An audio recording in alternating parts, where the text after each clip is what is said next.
On Labor Day, September 6, 2010, a fire broke out in the mountains above Boulder, Colorado. This is the story of Xcel Energy's efforts to restore infrastructure and return power to the community.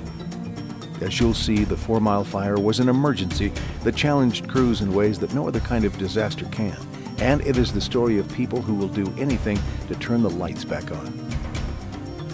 I heard on the radio that the fire was in Fourmile Canyon. I envisioned us losing everything. Based upon where that fire was burning, there was absolutely no way we were getting out of it without infrastructure damage. It was just a matter of how much infrastructure damage. What we did behind the scenes at the time was draw a polygon in our GIS system to get a count of assets we had in there. And I think the numbers that came back were like 1,900 poles and 254 transformers, and it's just unbelievable amounts of numbers. And we're hoping and praying it'd be a smaller percentage, but worst case, it wasn't going to be pretty. Of course, we had a lot of transformers down on the ground. I'm thinking that was in the neighborhood of 35, 40 transformers on the ground. It was an important thing for the Forest Service and for the government to get those picked up, cleaned up, do what we need to do from an environmental aspect. And I believe by the end of the day, Wednesday, we had all those transformers picked up. There isn't much poles left. The only thing that's left is hardware. We put eyes on it on Thursday, and actually I was pleasantly surprised. We still had a lot of infrastructure that was standing, but we were devastated in areas that are the worst areas to try to get to. I mean, it was completely inaccessible, the majority of it, by our normal digger trucks. It was just amazing. In a couple of the areas, it was like you were driving around on the moon. As the crews prepared to enter the devastated countryside and restore power, support personnel were also placed on escalated operations. Red gave me a call on Saturday night and said we're going to be working some long hours. Brought in about 350 people, hotels. Shuttles to and from the Boulder Service Center to their hotels. Doing payroll for 200 people. Laundry services. Catering. We had to get breakfast, lunch, and dinner for all crews.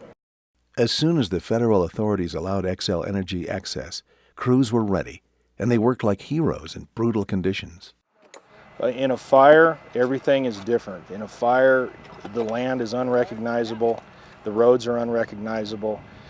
One of the biggest hazards we have out here are the tree roots. We've got rough terrain and the fire went underground and it burns the roots out, and then the ground collapses above it. So you can be walking along rough terrain that looks smooth, and all of a sudden the ground will collapse underneath your feet. Every day, at the end of the day, like I said, we would debrief the crews. We'd gather the information about what they accomplished through the day, talk about kind of where they were at, what we were able to restore. And then we had a conference call every afternoon to talk about, what our plan of attack was for the next day. You're going to be splitting up your crew and sending some guys in here and keeping some guys on this. Send them my way when they get here. I got 8 poles that they can go to right now. So. Ultimately, Xcel Energy called in helicopters to place more than 50 poles, a feat requiring amazing fortitude. There's several inches of ash everywhere. We get constant ash devils and dust devils, and you've got to protect your eyes, you've got to protect your breathing. You can get caught in black ash and not be able to see for several minutes. There were some crews, some areas where it's like, okay, we're not waiting for the helicopter, we're going to go ahead and hand set these poles. So yeah, I mean 10, 12, 15 guys erecting a pole in steep rocky terrain. It's just amazing the effort that they put forth. I'm amazed that our crews can work on the side of a mountain, that collectively with all their efforts they can lift a 1,700 to 1,800 pound pole, set it in the hole safely, be able to control the area around them, and know that everybody is safe the whole time with the conditions of the poor footing, the poor soil, and everything that's burned up around them. Since the 7th of September, we've been going out 16-hour days. And you could tell they were starting to wear just from all the packing of stuff up and down the hills, and they were tired, and it was dirty and it was dusty, and they had all that smoke they were dealing with. And they'd come back at night, and I'd see them come in, and they would just be dirt all over their face and smudged, and their clothes would be, you know, just full of smoke and stuff. But they were just so charged, and they just had this smile on their face. You could just see their teeth, how white they were, and just how happy they seemed to be.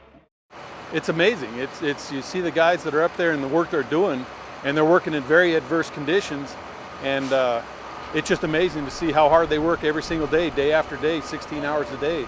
It's easy to turn that switch on, but you got to realize how it gets there. I think that one thing that I was impressed with was just having the amount of crews on the mountain working the way that we did, and to be able to coordinate our switching with them as we started to energize parts of the system, to coordinate with the crews to make sure that they were in the clear and that they were safe.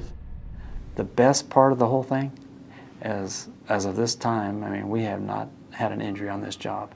And for them to even walk up and down that hill and not, you know, sprain an ankle or do something is just incredible. And it also gave me an opportunity to understand what it is we're asking those crews to do when they're up there in the middle of the winter.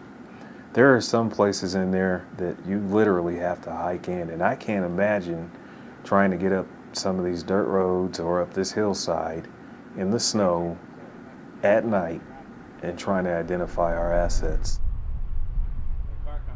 Yeah. Though the fire is out and the emergency is over, there's still a tremendous amount of work to be done. Xcel Energy is rebuilding its infrastructure so that it can serve the people who need to rebuild their homes. I think a story will stick with me for a long time. We were working down below a burnout house, and an older couple drove up, and seen the older gentleman get out. Absolutely nothing left of his cars or house, but there was a pristine-looking gate in front of his house, and he got a whisk broom out and was sweeping the ashes off his gate. It was, I'm sure he was in total shock. It was just kind of heart-wrenching to see that.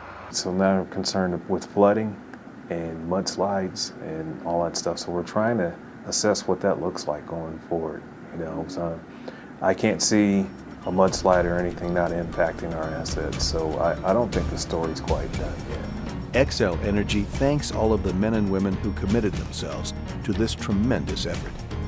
Linemen are basically designed to get the lights back on no matter what it takes.